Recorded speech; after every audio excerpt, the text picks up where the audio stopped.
Tembuza, what made you popular in school? Actually, that outstanding thing. Me, that made me popular in school, I was the best student with the best English. Yes, I used to speak very nice Kasang. I used to speak very nice English, and I was very fast and confident. I was a very confident student. That all my English teachers used to love me so much. I had an English teacher. By the way, I even participated in the East African article writing in my senior two, Nakomako national level. Me, I remember things that made me popular. Cause let me say out 3 things. Kubanga, whenever be happening in different schools. Yeah, different schools. So at Shak, I used to love swag so much. I don't know why. I used to be this village boy because I used to come from Masaka. But then Chitovu had that class of boys from Savio, Kaboja. Yeah. Katingamana, a chance in Wakunomanye Chitovu. It was in Masaka. But these kids who used to come from Kampala. And they ruled the school. So nenganzenga ndi Masaka boy kulwanira Sakala. So Kamauli ebyange byamfula famous in school. In all level tugenda maths, the next genda ku kiyungu. Sokoleke. Sova kuyo kiyungu. Sova kuyo abanya ino muze. Tosidi wala. Abanya ino ai owangu.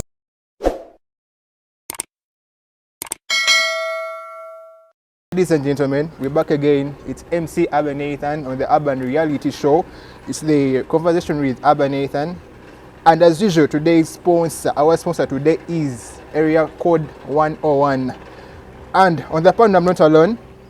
Nina abagenyi bendi nabo lero tugenda kuba ekibozi about high school. They're going to tell us what they went through, their experience in high school. But before tunabagenda yeyo, to the May babies, the first May baby I want to wish a happy birthday to is my mom. Happy birthday. The second May baby I could list to Inako Jelton aka Jemima. And the third one is Shivan. Do you have any other May baby you have? Yes, I have my friend. Actually, it's not my best friend, but she's my Taiti. Yeah. She's called Tessie Porret. Oh God, I love that girl. She's a May baby. Then I also have some other May baby, but her birthday is past. She's called Susie. She's my friend. I look at her. She has a glamour, Susie glamour. She sells earrings, accessories. And then also another May baby. It's that daughter. She's called Gigi. Her birthday is even today. Yeah, those are my May babies. Yeah. Uncle. May baby. In Zembainayo, I just want to send birthday shout outs to Cruz Irene. She was my friend and she's still my friend. Yeah, my birthday yaitako, but then I just want to wish you a very happy birthday. Ne miaka kutoka kumiaka imepia, right? There's one also, her birthday was on 6th. That one I remember. She's my big sister. She's in German, my cousin. She's in German. Yes. Anyways, like I said, it's MC Urbaneithan. Yeah. I'm with my guests on the panel today. It's the conversation with Urbaneithan. So before we go ahead, I want to tell you about Galokumanya. Who am I with on the set? So me, I'm Momolito. Yes. Momolito. The Great Banter 101, that's my name. This guy there. I think you're your chairman at sponsoring the area. And I'm very happy to be here. Twaliwanira last time, and today we are here again as Area 101. Iranga feba never sholero. Fabambaziza nzira kuba abayaye bayagadde banzije ku set. They didn't tell me. Ebintu bya white ate white oli ayingira mu office, so nze nagambye nti nja kujanga bwendi. I came in Area 101 sponsored Jazzy. Era tuli one, and it's very happy to be here. Yeah, tell the people about the upcoming match. Any match yagwetya? Eri twakuba sebo, twakuba goal zaali kandabe kumanze nateeba 3. Patrick. Byamaani tetubisobola. Byamaani. coach asooka tugamba maniu mumuteeke ebbali. I think we scored 12 goals to 4. 12? Yeah, 12 goals to 4. Twabakuba era we are having a match this Saturday. This Sunday we are playing JVC boys. Ate ndina akakazi akatono wano oba nkawe invite naye ate kwogera ku bya musajja biki naye obukazi obutono simanyi oba namalako sho.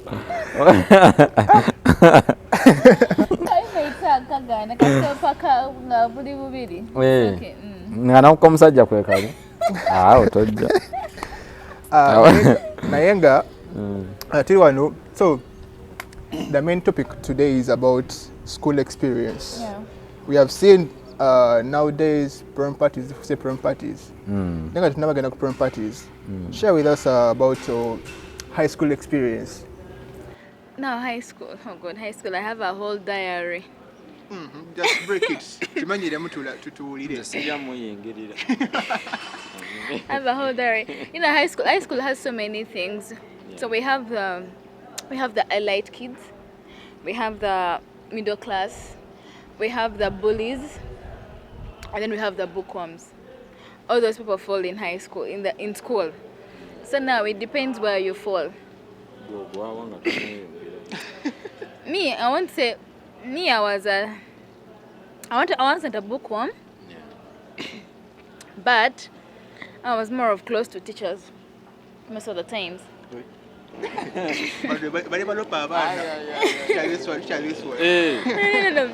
I liked ruling. So you were not a leader, but you were a ruler. Yeah, I dominate. I love dominating. I was very tiny, very tiny.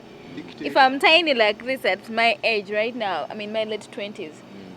So if I'm tiny like this, imagine how I was in school. So me, I liked. I was a prefect, I think, from my P3 up to my Form 6.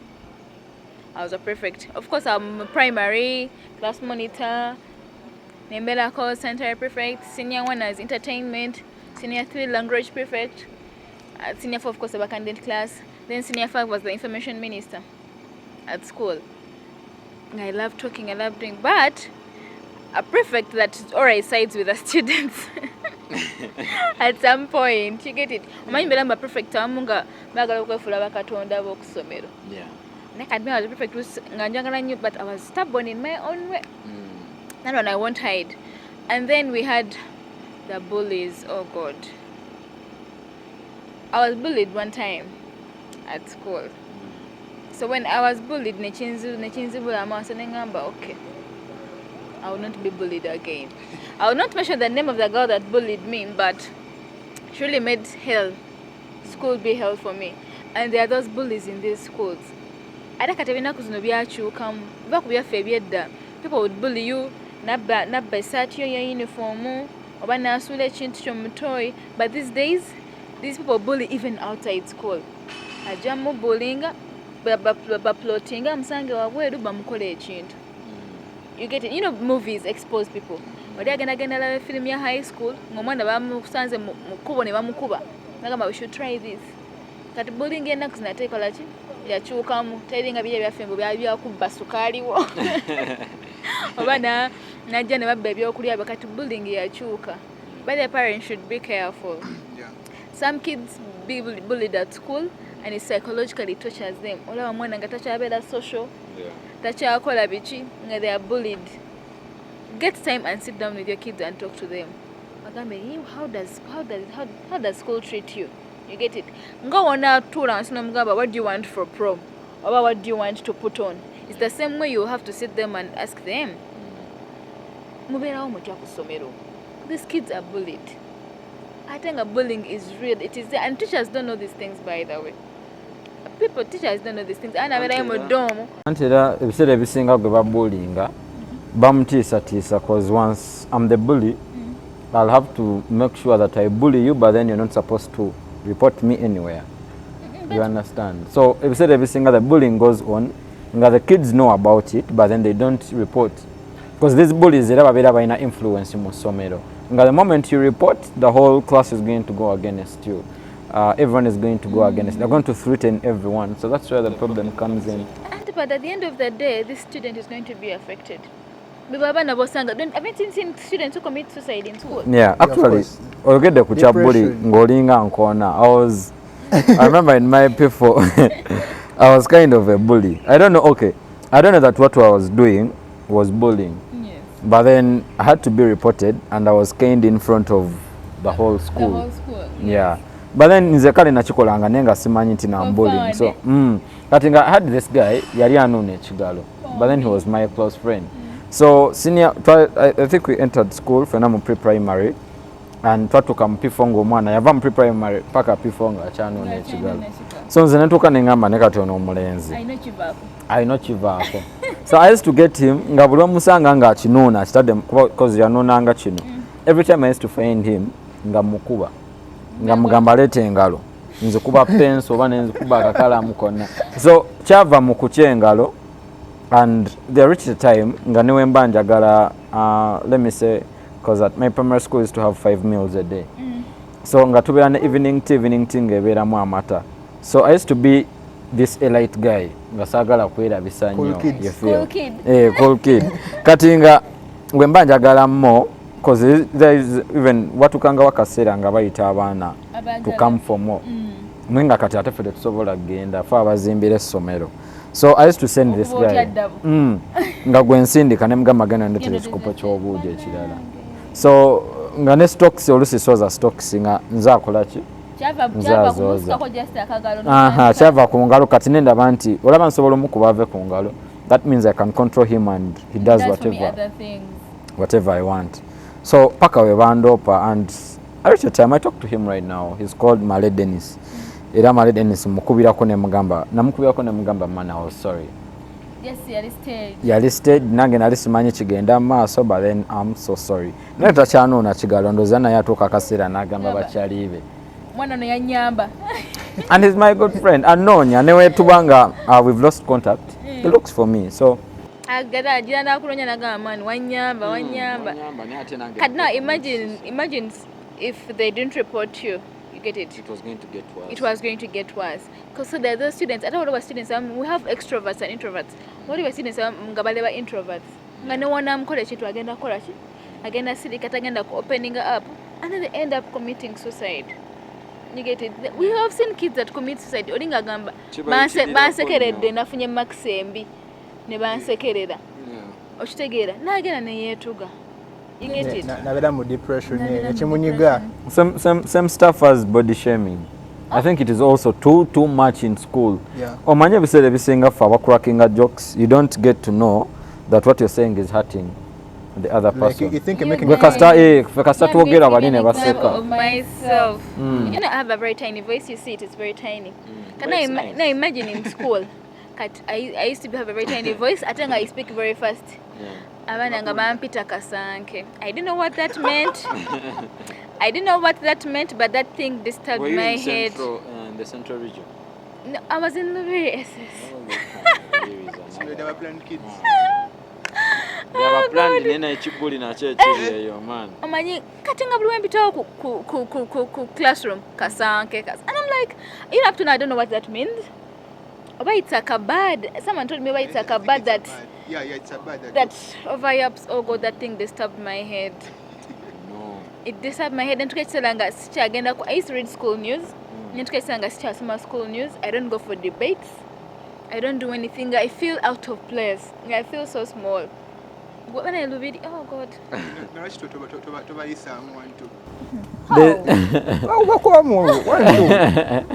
There's some school moment I'm trying to figure out here. When we talk about body shaming, I remember at Walimu Senior 3 I was at St. Andrew's College Chitovu, and we had this kid. Yali aliawo kale nga alinga mento yalinga inamu obuzibu, and he looked funny. I'm so sorry to say that. So nga n'abasomesa oluusi, like first time okumulaba osobola obutamwagalirawo. We cannot make him. They're very easy. Yeah. So guy yali atuula mu maaso. So twalina omusomesa w'oluzungu, he was called Mr. Masaba Tom. Oli omusajja. So ng'asomesa luzungu, but my friend, kati omwana yali atudde maaso, so this guy was writing on the chalkboard. Omwana nga yeyayamula because it was approaching lunch time. So mukweyayamula omanye omuntu ng'olina etisiraani yeyayamula byonna n'abimalayo. Kati you know this kweyayamula ng'omaliriza booti, so agenda okulaba omutwe gw'omusomesa gukola ki gukyuka naye n'ajjayo emikono. So this guy n'alowooza ffe ne tuseka n'alowooza nti nno omwana akola ki ali muwema. My good lord. The boy suffered for the whole term. Nga musomesa newayingira, even if Mr. Masaba could just step in class like this. Ng'omwana ng'asomera ku mulyango. You know, we tried explaining to the teacher, but then nagana okukitegeera. So sometimes never teachers. By the way, But teacher tubogereko nnyo. By the way, they spearhead this bullying. Yeah, look, some teachers, they would say, like those dense students, yeah. Before you even don't know how to, for trying a teacher, Mr. Boaz, Nagamba, you're not even stupid, you are below us, you are below the level of a fool. Oh, you are better. You are just a nickel pump. Like no one I've made self-esteem. I like how quick criticism, Nagamba and then ordained in Amusiru, no West Soma. Like they spearhead even the bullying. Nabatayagala kumubullying. Aja tandikira kuwecha aja kufuna yo basis y'omusomesa ngeja ajaba ayogereramu omwana atandika okola ki okumubullyinga. So even the teachers banange please. By the way, I love the curriculum, the new curriculum. It's really nice because these kids, they sit in groups. This new curriculum, they sit in groups and do activities. Like they engage everyone. But the student, engaging, they do these activities. After those activities, they do the tests. After nae, a group, like basoma groups, like everyone is engaged. My backbenchers. Nabanga backbencher. Ngatolina kyongamba. Mama. So backbench. Yeah, me I was just a backbencher. Oh. No, the backbencher. Go manya wa backbencher. I was different school compound and different in class and different in dorm. I was the same. When you talk about being a backbencher, I want to send my shout outs to everyone that I was with in at St. Henry's College Chitovu in my form 5. Cheyune, Kafero, Muhandiki, very many guys. Shakul, Twined Daluvanang, Mama. I remember there's a time Nari never some morning prep. The prep master, those guys are right tanga momo preps. Yajana zuksa na ngamba nego mulezi. Oloza next year nabeera, he meant form 6. In my head I was like, I already have my marks. I was doing arts. Naye mama soje chava. Wakutema. Bankube chiso. So but what in the case of coupling in school? They can serve us soccer. I remember I was at St. Henry's College Chitovu. So St. Henry's College Chitovu bagenda bampa, was it a suspension or expulsion? So I left Chitovu. I remember nalinga from 3 hours. So they take me to a mixed school. You know, one of the things as to why when I just finished my form 5, nagamba anti let me join a single sex school, was because I didn't like the way teachers were treating boys over girls. Okitegeera nti nga gwomulenzi n'omuwala muisobola okukola ensobi yemu naye batuuka kuba kibooko gw'omulenzi ne bakuba 5 omuwala ne bamukuba 3. Omusomesa kibooko abadde agijja eno ku mulenzi ku muwala agijja wano. So I was like, let me go to a single sex school. Tebiriyo equality weeri. So but tugenda mu mixed school. First week coupling. Kirala mukkoe. Gwe kankomao.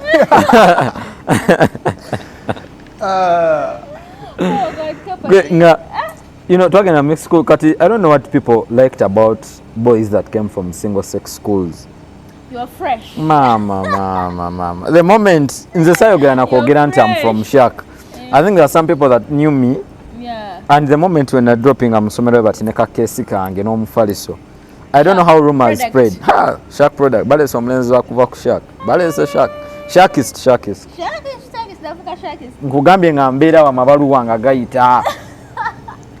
New B. I was in Form 3, but even girls of Form 1 used to send me letters, love letters. Even Form 6s. Bagala kushaka. Kati ngate obuzibu bwavira, the school was more associated with white.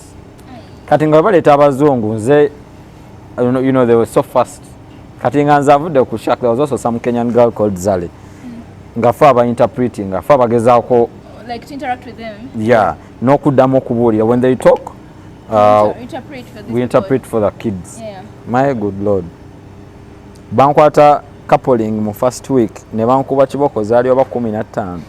Baby bamukuba 11 because we were supposed to get an expulsion, but then the guy was a priest and he knew my parents. I think kyekyo kyatuwonya, but lwamala otukuba kiboko, I thought ngenda kufuluma office omuwala ngambe Derek, Chiwedde. me and you. It's done. Nali nakafuluma office bwe bat bayi yasooka ofuluma namusanga wabweru nangamba tofaayo, everything is okay. I was like, wendi kuchido Baby tofali. mama It's okay. kiboko kali ka spice tweyongerayo bweyongezi Bakyatukuba. I don't know why, but one funny thing about students, chombagano kola. ekyo kyenyini nze lemija oli omuwala ali atya kiboko nga bw'okiwulira naye I was so surprised nti yaŋŋamba Derek oyo father asaaga ne kissing kubeera wano ku office.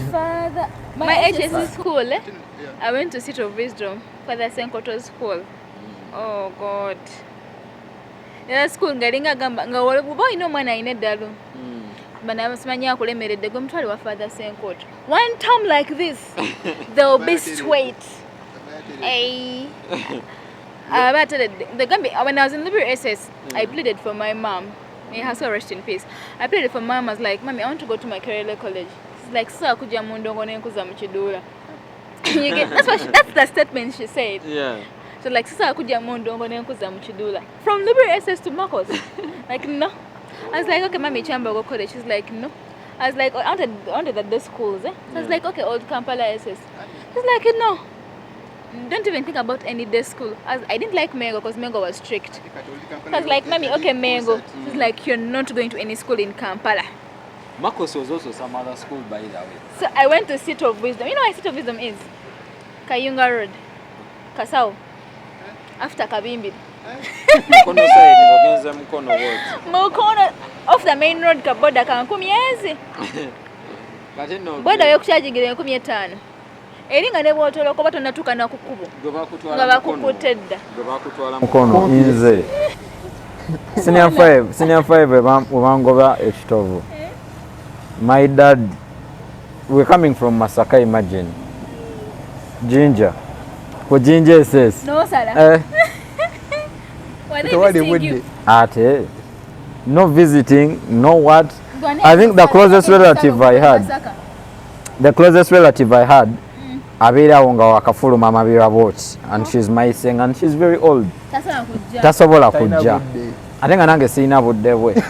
Kubanga natoka neŋŋamba kati bantadde Jinja. Ekijja kijje because it was some kind of life was different. Very different. Eno akitovu it's boarding. Tofuluma mpozi nga tolina pass out. Eri we're staying in hostel. My good lord. That's the same thing. From Liberty SS to sit nze gambe olunaku nasooka tuka kusomero nakaba. Nege. Nakaba amazzi ngamba bandeeseewa eno. Nga lifestyle soka za njawulo. Okitegeera? By the time I was in Liberty SS twaine Haji Mugaga. You know Muslims do wanja, it is okay. Nga batukiriza okusiga wanja. Batukiriza okusiga lip balm. Nga nisinya woman teacher nga wakusanga nga your lips are all dry. Like, don't you have some colorless lip balm? Your lips don't look so nice. Nga it is normal. You get it. Name eri mu traditional school ya father. Tomubikolerayo. Temubikolerayo.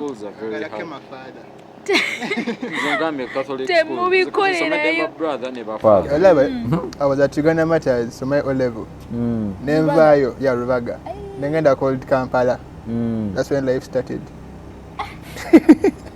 But nze mpagira omuzadde okutaako omwana mu ssomero lya city, like it exposes them.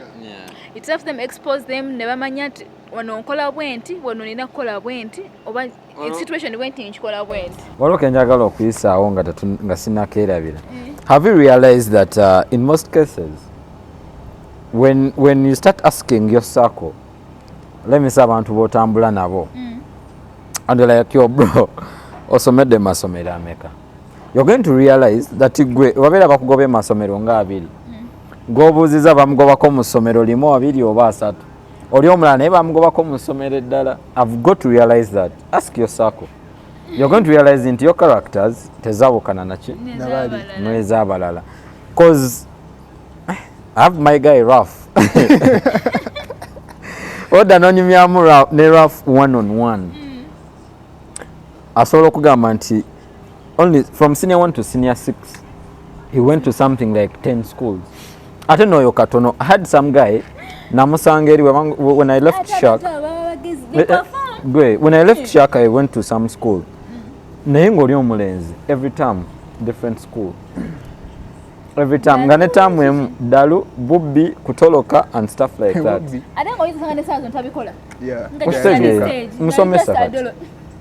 It's very funny. Musomesa yali myaka nga just adolo.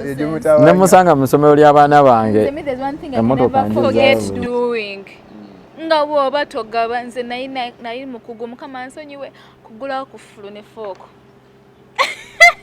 Oh God. Nali expert bano busimanyi sigaba. We have a grown to sex.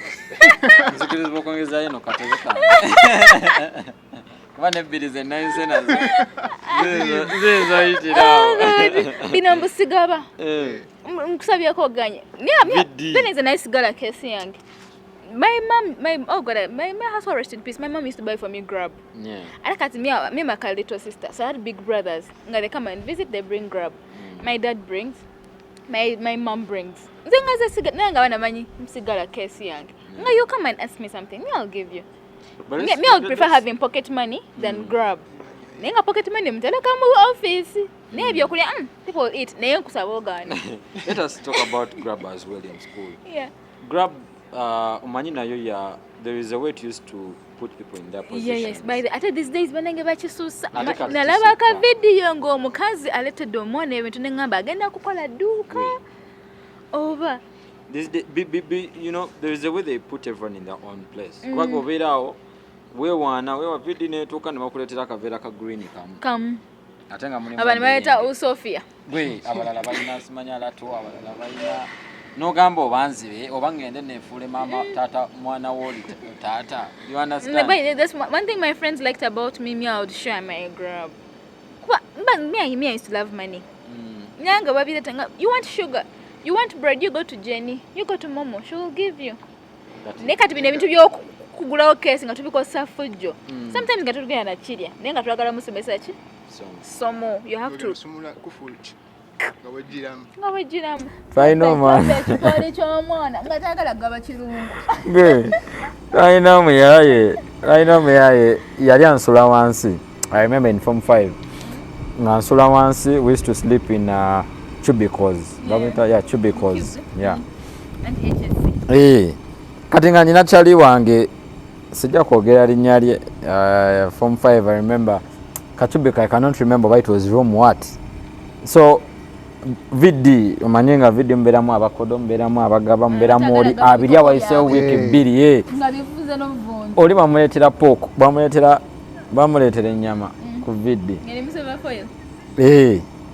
kati nga musula waggulu asula wansi kati nga mu cubicle we could be like 8 because there were 4 beds inside but then took 2 decals.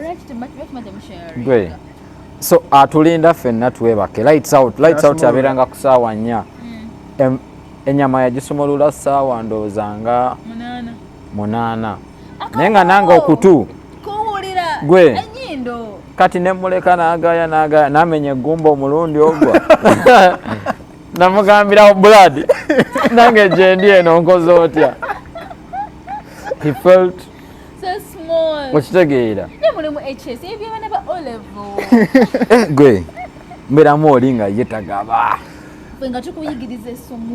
There is a guy, like, it was video called Ghana Matters. It was like a good friend. So after video, like at night, nga Peter, we tugenda tude kumere.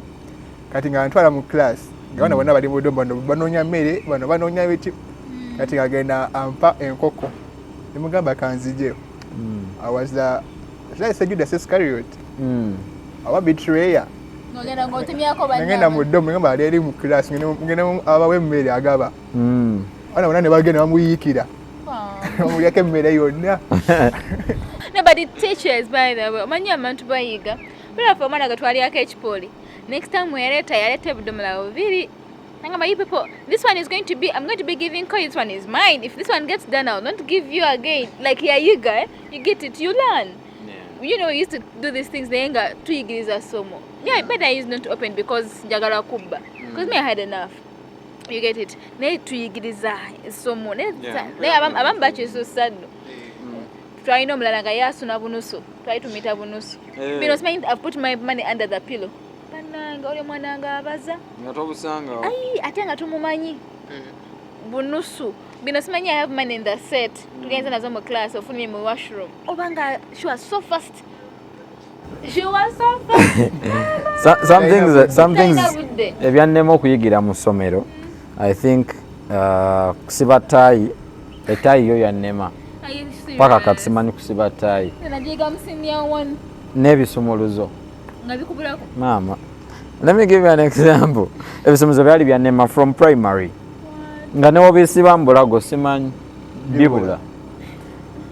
I remember nali nakatandika okupangisa I'd come in Kisasi here. Nga nziza mu Kisasi.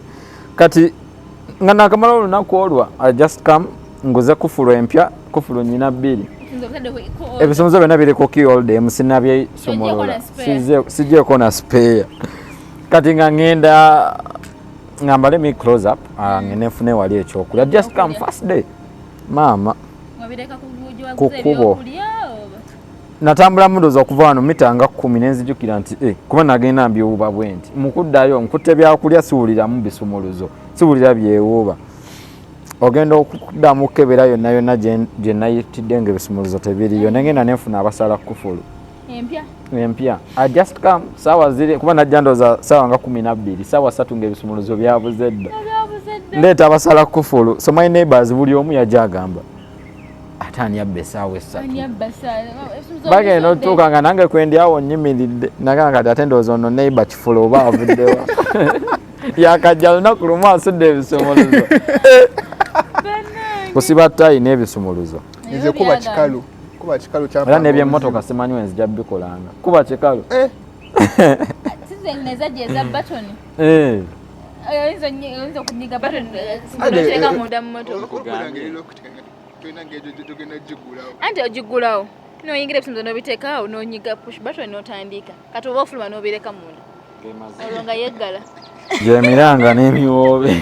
But my worst experience was in senior 1 because senior 1 nali ku St. Peter's Nadia Spena and that's why I left in senior 1 so we were in class nga baleta bababas okusala enviiri every evening so kati first nga tetubi mind to appear so guy ngajja the chairman of the DC ngajja atuita our stream funa tufuluma nga kati nga tugamba simanya you guys have to trim your hair smile if we don't we shall cut your hair using a scissor kati nga nze ku front line nefulaka kulukiri nyimira ku front line nagamba for example nasika nampisa mu council ward bro ngeze mu class na ntobula wena biseka nenkaba kai then there's a monitress she was called Gloria Bambi she came and warned everybody that was laughing at me ngamba hey you never support her class so sweet from that day I told my dad I have to change our school but no these days I don't know why these things still happen but at first me I enjoyed my high school nagala O level donkey oh god but nze ku donkey nze donkey nange natuuka nezintama kati laba I remember natuka mu HSC kalaba ogenda mu ddanko sanga yo chick go crashing ko ali ne guy amunyiga nebikutama so ne kubye crash kati fe ababanga musingo bwe byanyirizanga nti ng'obeera mu kadanke n'ofuna omuwala, and let me say you develop that understanding of yourselves there and then okitegeera kubanga wabeerangawo that quick reaction. Okimanyi nti you're leaving the muze, even if they have come to your school they have to leave, so you have to make sure that you bond in so fast. Kati nga nze byatuuka ne bintamira, otuuka ku muwala ne mwenyiga n'ofuna omuyimo, ofunye omuyimo. Kati fe ababeeranga mu single after that abawala bazzeeyo ku ssomero lyabwe, lemise mu abagenze mukomyewo ebyebbaluwa, you have to send in letters ate I miss you, dedications, ebintu ebyo nga binyiiza okitegeera ate nga mwena muli ba student. Kati ate otuuka mu form 6 kubanga eyo yabanga O level, otuuka mu form 6 kati ate nga bintamye, you know, ogenda kuddawo weerimbe, feelings zijje, oyake obugume bikomaawo. Ntuka nengamba kaninde campus, kaninde university. Nera kubeera nkyali virgin paka kati. I don't know. SS, I used to like it because if we travelanga mwaka gwa Haji Mugaga, oh God, it was just the best. We used to chill. Ne okumanya like bayomba ngamba omusajja wanyaba na danke naye mwaka gwa fegotwali class of 2013. Mwaka gwe yasingamu okuperforminga both HSC and O level, despite the fact that we used to have fun. But there was always time for school. Lubiri yagula ennyonyi helicopter. Yes. Okimanyi those days nga abaana ba Lubiri abalenzi tebakkiriza abaana ba Mengo Old Kampala ku street zaabwe. Kana ba Old Kampala tebakkiriza Lubiri Mengo kita ku street yaabwe. Oyitirawo boti.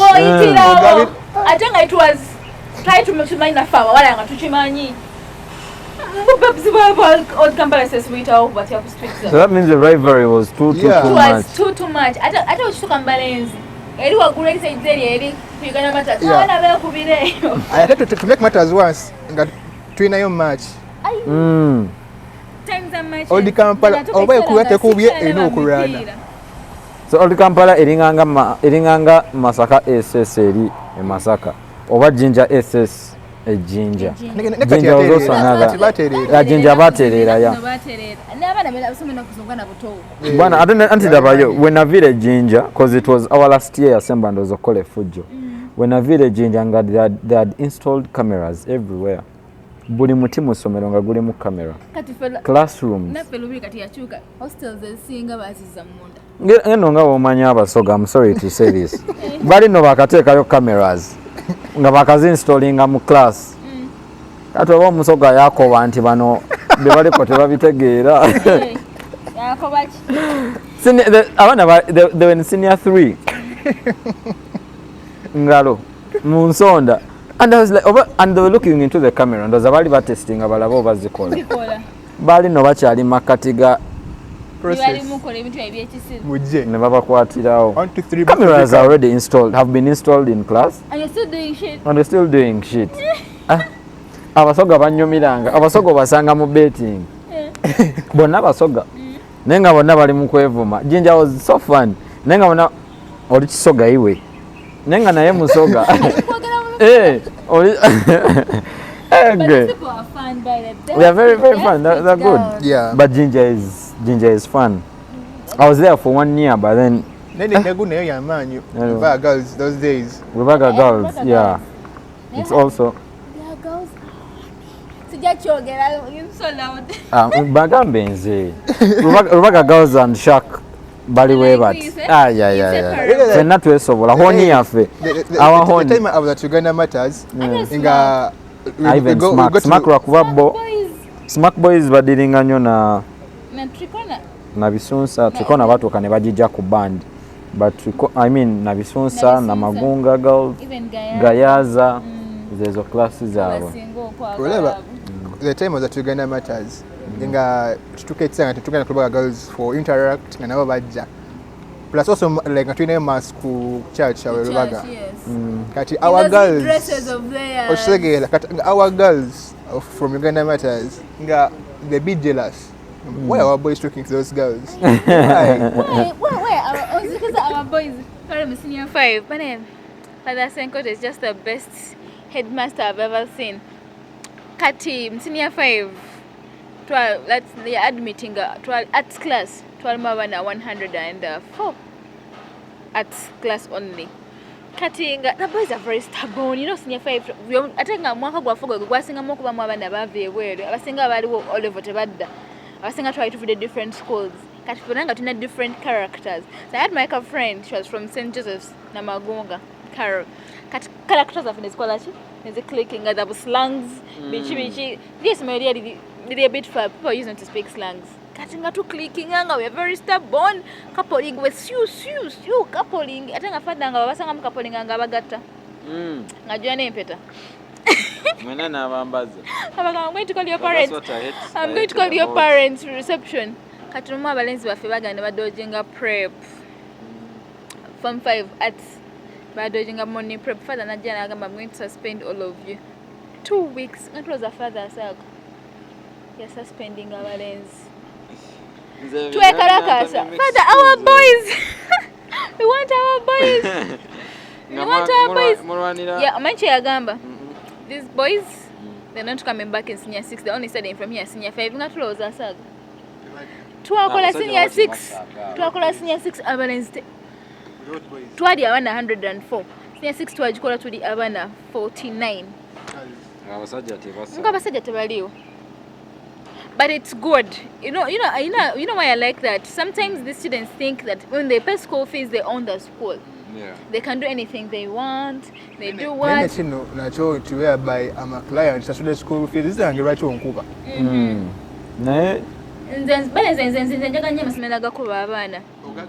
Yes. African tradition society spare the rod, spare the child. But it helps. See to Cuba Bulikasera, but at least holding them with the iron hand sometimes works. At the end of the day, thank you.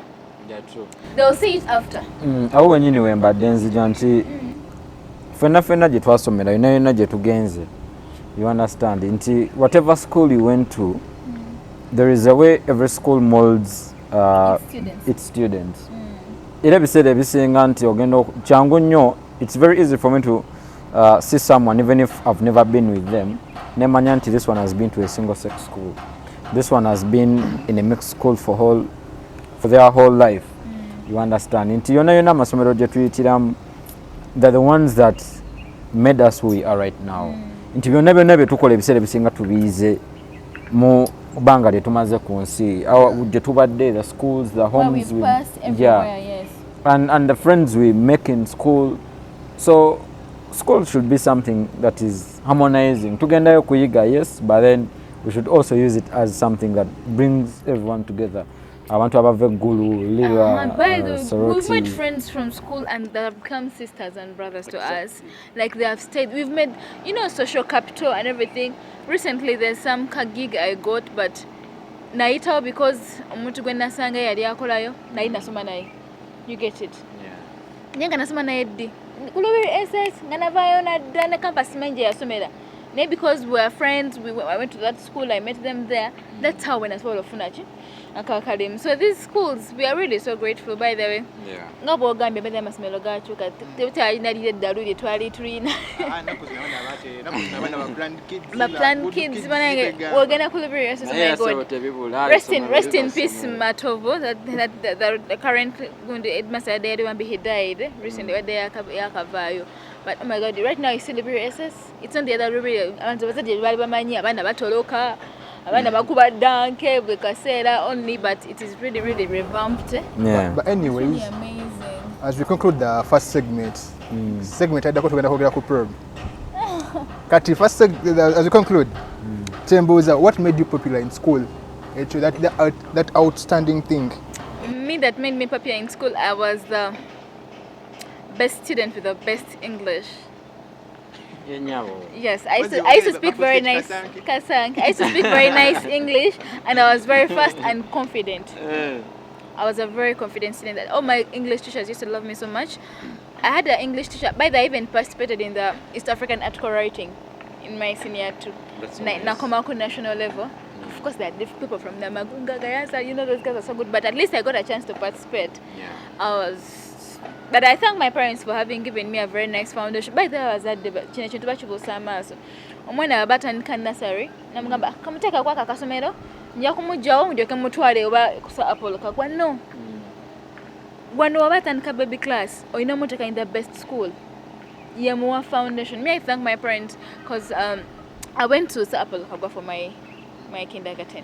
Then later on, Nengenda Kushihan Standard Primary School. But Shihan Standard was not at the same standard as Apollo Kagwa. But that foundation helps.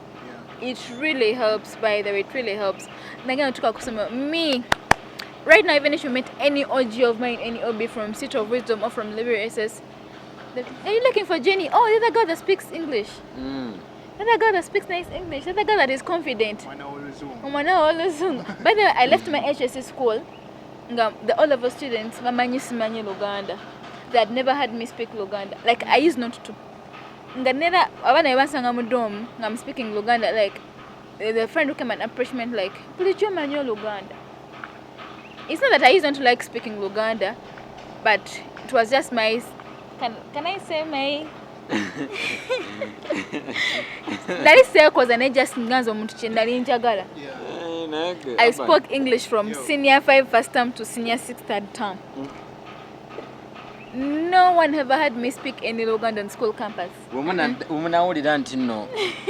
Bawa mama munonya manyeza mutu. Nyenza vakushone momo. Nenga nalindu mani bulungi.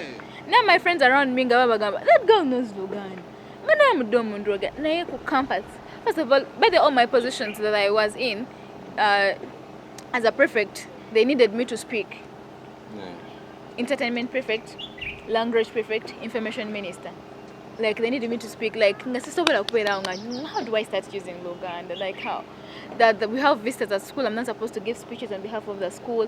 I'm not in Luganda. And that made me really popular at school. But even up to now, Very popular. My friends find me like, Mama, by the way, you go to Luzungu. No, rimwe get kubaka tekimanyi kumake tu. Ngate banakubuuza gye lukutuusizza.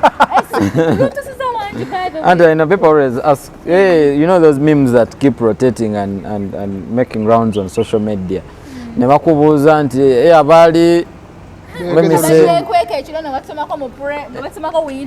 aba prefect abatuwanikangako time za 100 kati mukola mu parliament stuff like that. So by then aba prefect banange my class monitor you're tracking in class now the time was 20. Good. Togenda na yeyo. Me I remember things that made me popular because let me say out 3 things kubanga byonna bali bye happening in different schools. Yeah, different schools. So at Shak I used to love swag so much. I don't know why. I used to be this village boy because I used to come from Masaka. But then Chitovu had that class of, you know, boys from Savio, Kaboja. Yeah. Katingamana, a chance in Wakunomanye Chitovu, it was in Masaka. But these kids who used to come from Kampala. And they ruled the school. Never forget Somero. So nenganzenga mandi Masaka boy, you know, kuranira Sakala. So Mungeri yonna I used to make sure that I fit. Yeah, true. So I used to love swag so much, and I think they gave me a nickname of Swaggy by that time. Swaggy Banta. Yeah. Swaggy or Banta ngaterina bakujja. I got Banta in Form 5. Kati by that Oliver unga this Swaggy. So Swaggy, people used to, who is Swaggy? How can a parent give Swaggy as a name? So nga kids, so atengirane ku somero nenyigira nnyo bintu by entertainment yao, so that made me famous. Kati awo Chitovu nvaawo I got to a mixed school. What made me famous there in Nalimva Chitovu, and I don't know what was so good with Chitovu. Okay, with single schools by the many about what swazanga. If there is no a guy is coming from a single school, oh God. Now, first in my school we used to have boys who used to come from Nyenga Seminary. Oh God. Oh.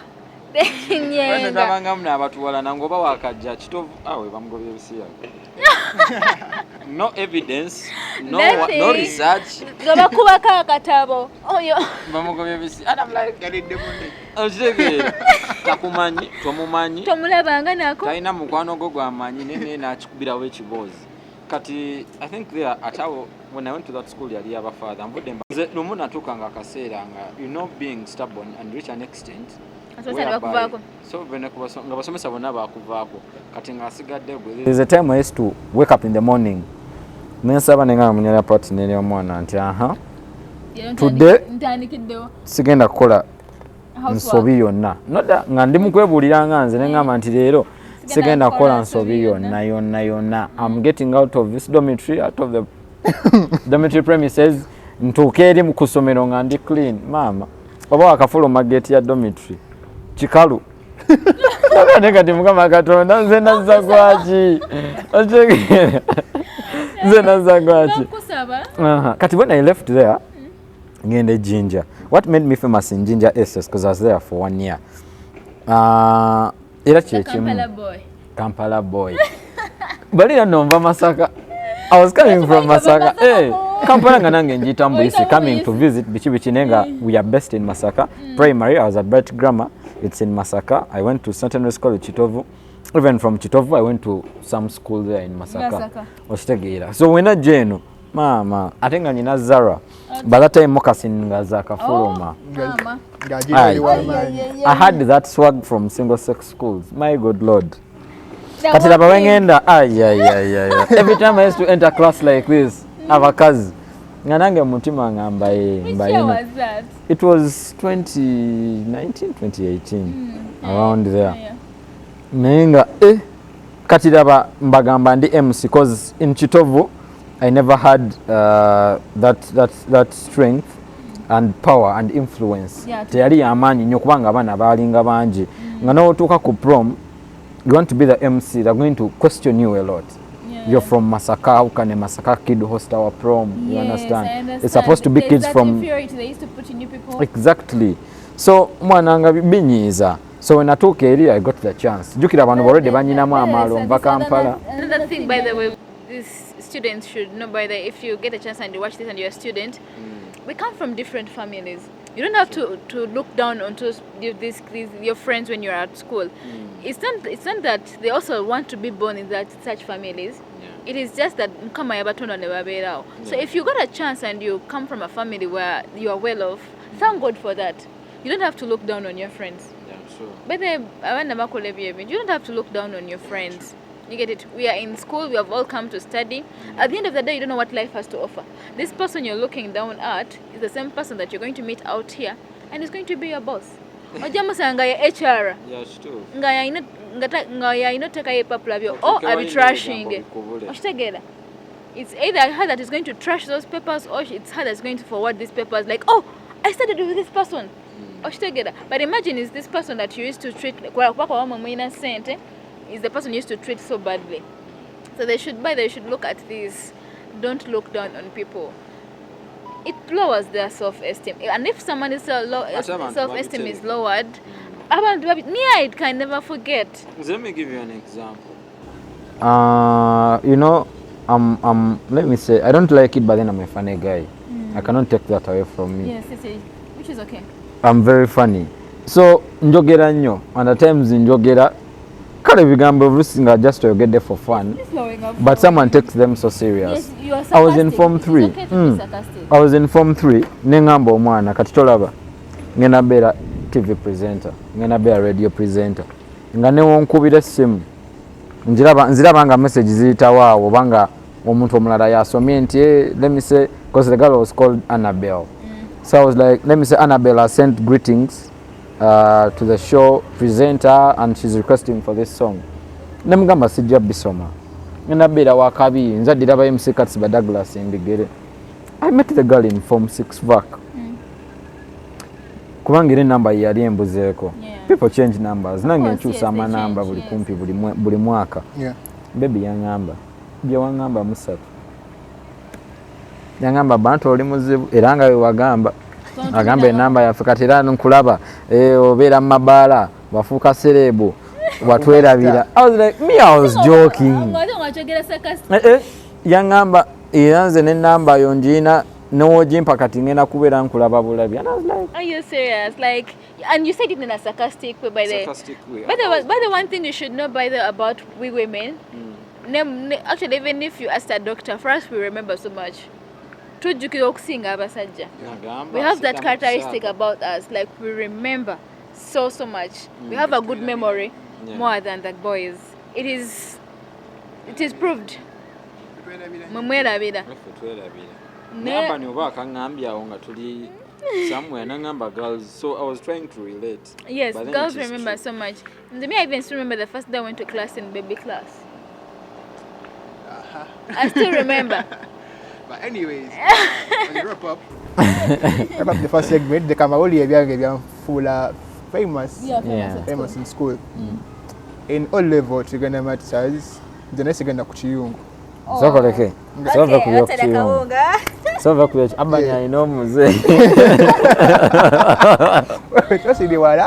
Abanya ino ai owangu isewo kumpewo. But anyways,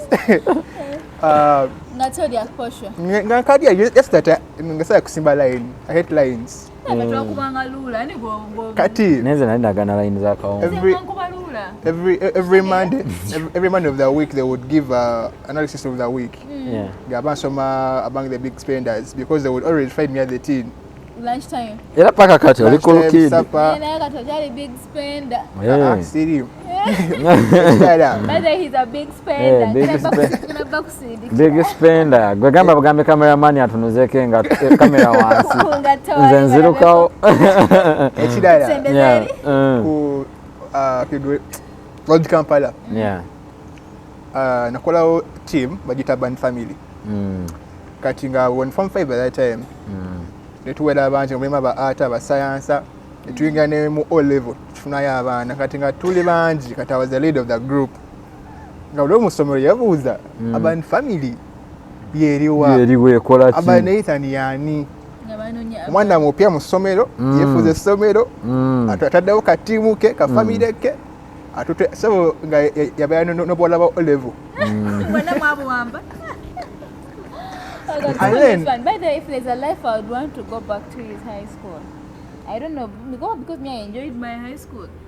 Me, if I could go back to GNGSS for my Form 6. You know, there are those moments you want to revisit. Yeah. But you can't. But anyways, that's been our first segment on the Urban Reality Show. I have been Urbaneithan MC with my Momo Little, the great 101. Hey, stay on. By the way, I forgot to tell you, CEO Little Sip juices. Yes, I do juice. Yes, so much. We do from liters. I start from 3 liters, 4, 5, 10, 20. Yes. All right. If you have a birthday, you have a function, and you want some nice juice, naturally made, no additives. Tamale food color, tamale cheap from our natural fruits. Little Sip juices and Little's corn. Wenyongerako ebyange nyiza obutadda mu segment eddako. Anyways, stay on for the next segment. Yeah. I'll return back.